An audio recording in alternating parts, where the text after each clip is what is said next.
La machine à expresso sifflait et crachait de la vapeur, tandis qu'Emily Grant tassait le café dans le porte-filtre avec une efficacité acquise par l'habitude. 6 mois passés à travailler au Morning Brew Café avaient transformé ses gestes en réflexes.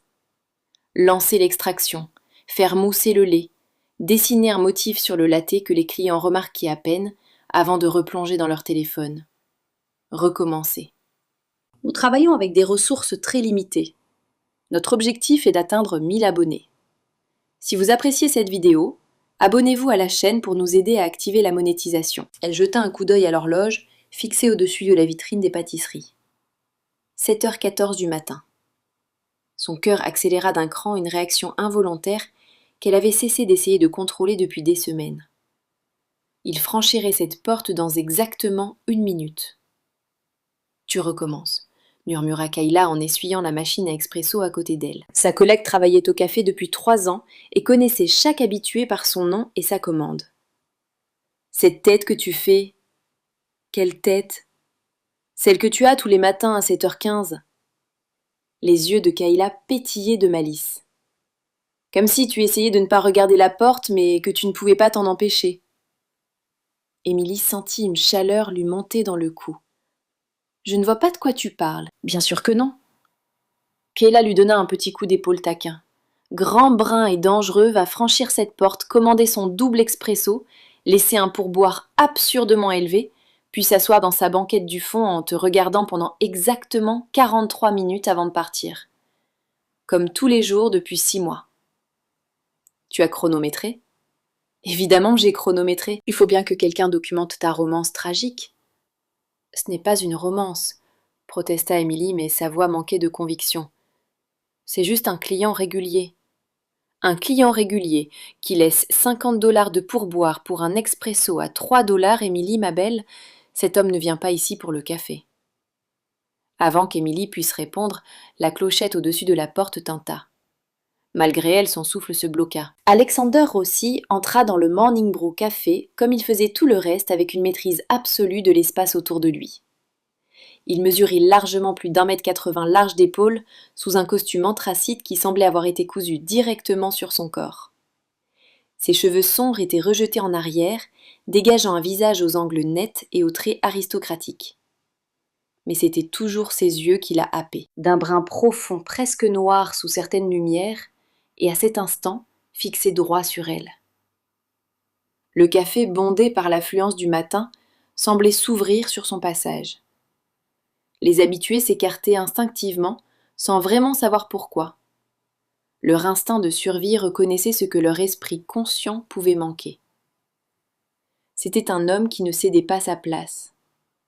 C'était un homme qui la prenait. « Bonjour, monsieur Rossi », dit Émilie fière que sa voix soit restée stable.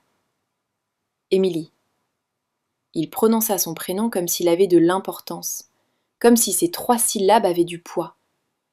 Sa voix était grave, très légèrement teintée d'un accent qui évoquait l'argent ancien et des traditions plus anciennes encore. Comme d'habitude, s'il vous plaît.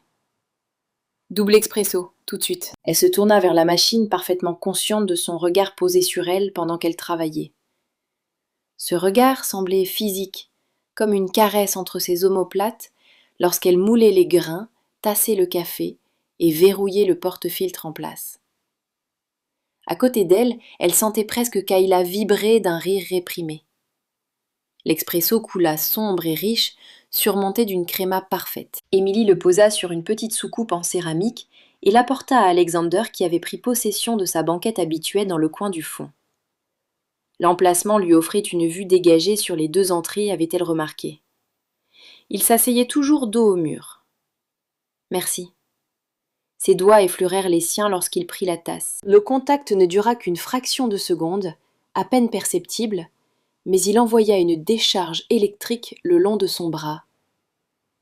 Ses yeux retinrent les siens un instant de trop avant qu'elle ne se détourne.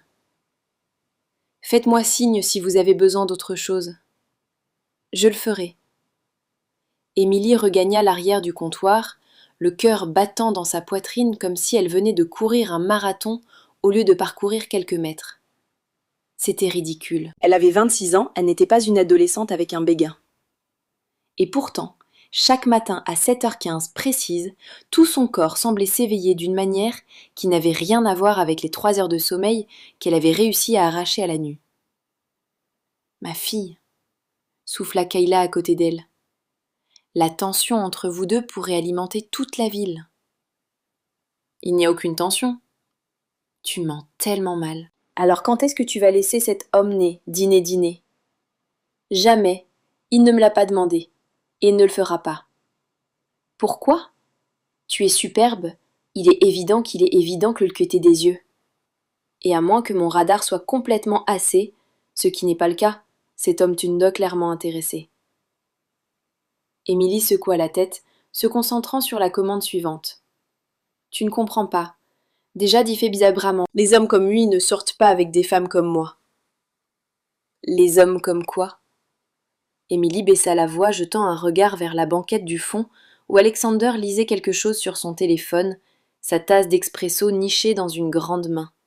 « Kayla, on sait toutes les deux qui il est. Tout le monde le sait. Les murmures ne sont pas exactement discrets. » L'expression de Kayla se fit un peu plus sérieuse. Elle se pencha vers elle. « D'accord, oui, Alexander Rossi n'est pas exactement un homme d'affaires ordinaire. La Rossi Family a une certaine réputation. Mais ça ne veut pas dire qu'il n'est pas une personne. Une personne dangereuse. Peut-être. Mais ici, il n'a jamais été autre chose que respectueux. Et la façon dont il te regarde, Émilie, ce n'est pas dangereux. C'est de l'intérêt. » Émilie voulut protester, mais son téléphone vibra dans la poche de son tablier. Elle le sortit et jeta un coup d'œil à l'écran. Son estomac se noua. Numéro inconnu. Elle savait ce que cela signifiait. Paiement en retard, ne nous ignore pas. Elle remit vite le téléphone dans sa poche, se forçant à sourire en prenant la commande du client suivant. Mais ses mains tremblaient légèrement pendant qu'elle préparait son latte, et elle sentait le poids de l'inquiétude retomber sur ses épaules, comme une couverture familière étouffante. 6 mois plus tôt, Émilie avait fait un choix. Sa mère, Sarah Grant, avait reçu un diagnostic de cancer du sein de stade 3. La compagnie d'assurance avait approuvé une chimiothérapie standard, mais refusait de couvrir un traitement plus récent et expérimental qui avait donné des résultats nettement meilleurs. Le traitement qui pourrait réellement sauver la vie de sa mère. Émilie avait épuisé toutes les options légitimes. Les prêts bancaires avaient été refusés à cause de son historique de crédit limité et de ses revenus trop faibles. Les sociétés de financement médical proposaient des conditions qu'elle ne pouvait absolument pas assumer. Les collectes de fonds avaient à peine réuni 2000 $, et sa mère s'affaiblissait de jour en jour. Alors Émilie avait fait ce que font les gens désespérés. Elle avait posé les mauvaises questions aux bonnes personnes et s'était retrouvée assise en face d'un homme, dans l'arrière-boutique d'un prêteur sur gage, à signer des papiers qu'elle comprenait à peine pour 15 000 $. Cet argent avait sauvé la vie de sa mère. Le traitement fonctionnait. Sarah en était maintenant à son 8e mois de chimiothérapie et les médecins se montraient prudemment optimistes. Les tumeurs diminuaient. Sa mère pourrait vraiment vaincre cette maladie. Mais le prix à payer noyait Émilie vivante. 15 000 empruntés. 20 000 déjà remboursés grâce à 6 mois de double service, de prestations traiteurs le week-end et de repas faits de ramen et de café. Et elle devait encore 30 000 $ parce que les taux d'intérêt étaient abusifs, totalement illégaux et pourtant bien réels. L'affluence du matin finit par se calmer vers 10 heures. Émilie essuyait des tables quand son téléphone vibra de nouveau. Puis encore. Et encore. 3 appels en succession rapide, tous depuis des numéros masqués. Elle ne répondit pas. Elle savait ce qu'il voulait et elle ne l'avait pas. À 11h30, la porte s'ouvrit et 2 hommes entrèrent. Émilie se glaça de peur. Ils n'essayaient pas de se fondre dans le décor. Veste en cuir malgré la douceur matinale de Boston, jeans et bottes, tatouages visibles sur le cou et les mains, ils avançaient avec cette menace désinvolte, propre aux gens qui avaient déjà commis des violences, et s'attendaient à en commettre d'autres. Et ils se dirigèrent droit vers le comptoir. « Emily Grant ?» demanda le plus grand, même si son ton montrait clairement qu'il savait exactement qui elle était. Tous les clients du café semblèrent sentir que quelque chose clochait. Les conversations s'éteignirent. Les gens cessèrent de remuer leur café. Oui, la voix d'Émilie sortit plus faible qu'elle ne l'aurait voulu. Nous avons un message de la part de nos amis communs au sujet de ton solde impayé. La gorge d'Émilie devint sèche. Je leur ai dit qu'il me fallait plus de temps. Je travaille autant que je peux. Le temps est écoulé, ma jolie. Tu as eu 6 mois. Tu as remboursé ce que tu avais emprunté, bien sûr, mais tu connaissais les intérêts. Tu as signé le contrat. Ce contrat est abusif, dit Émilie, la voix tremblante. J'ai déjà payé plus que ce que j'ai emprunté. Ce n'est pas notre problème. Tu dois 30 000 $. On veut 10 000 avant la fin de la journée. Considère ça comme un paiement de bonne foi. Je n'ai pas 10 000 $, j'ai à peine 100 $. L'homme plus petit s'appuya contre le comptoir envahissant délibérément son espace. Alors je te conseille de trouver une solution. Appelle ta famille, tes amis, ta jolie collègue là. Il jeta un regard vers Kayla figée derrière la machine à expresso. Peut-être qu'elle a un peu d'argent de côté. Laissez-la en dehors de ça, dit Émilie rapidement. Alors trouve-nous notre argent. On revient ce soir à 6 heures, ici même. 10 000 $ ou les choses vont se compliquer pour toi. Kayla retrouva sa voix. Vous devez partir. C'est un commerce ici, et vous harcelez notre personnel. Le plus grand tourna son attention vers Kayla. Courageuse. Stupide, mais courageuse. Il fit un pas vers elle. Tu veux jouer les héroïnes, ma jolie? Tu veux te mêler d'affaires qui ne te concernent pas? Ne m'appelez pas ma jolie. Il éclata de rire et tendit la main pour repousser Kayla avec mépris. Kayla trébucha d'un pas en arrière, se rattrapant au comptoir. Émilie ouvrit la bouche pour protester, la peur et la colère se disputant dans sa poitrine. Et Alexander Rossi se leva. Il ne parla pas, n'éleva pas la voix, ne fit aucun geste spectaculaire. Il se contenta de se lever, et d'une manière ou d'une autre, ce simple mouvement changea toute l'atmosphère du café. C'était comme si un prédateur venait de se révéler, et que chaque proie dans les environs se souvenait soudain du goût de la peur. Les 2 hommes se tournèrent vers lui. Émilie vit leurs expressions passer de la menace désinvolte à toute autre chose. La reconnaissance. Puis la peur. « On n'a rien à régler avec vous, » dit le plus grand, mais sa voix avait perdu toute son assurance précédente. Alexander avança vers eux d'un pas mesuré, sans se presser, sans menace apparente, simplement inévitable. Lorsqu'il parla, sa voix était assez basse pour que seuls les plus proches puissent l'entendre, mais elle portait le poids d'une autorité absolue. Vous avez posé les mains sur cette femme, vous avez menacé cet établissement, vous avez provoqué une scène qui a effrayé le personnel et les clients. Il marqua une pause. Je vous conseille de partir, maintenant, et de ne pas revenir. Écoutez, on ne fait que récupérer une dette légitime. La fille a emprunté de l'argent. Elle doit le rembourser. L'expression d'Alexander ne changea pas, mais quelque chose dans ses yeux devint glacial.